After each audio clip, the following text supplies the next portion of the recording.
Hey everyone, in this tutorial, I'll show you how to cancel your Runway subscription in 2026.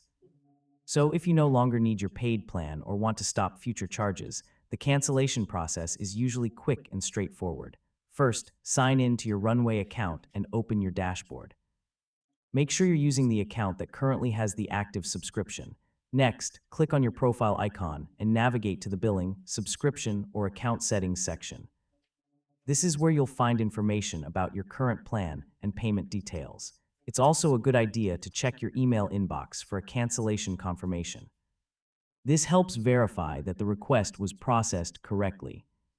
After cancellation, you may continue to have access to paid features until the end of your current billing cycle, depending on the terms of your subscription. Finally, revisit the billing page and confirm that your subscription status has been updated and that no future renewals are scheduled. And that's it. That's how to cancel a Runway subscription in 2026. Thanks for watching, and I'll see you in the next tutorial.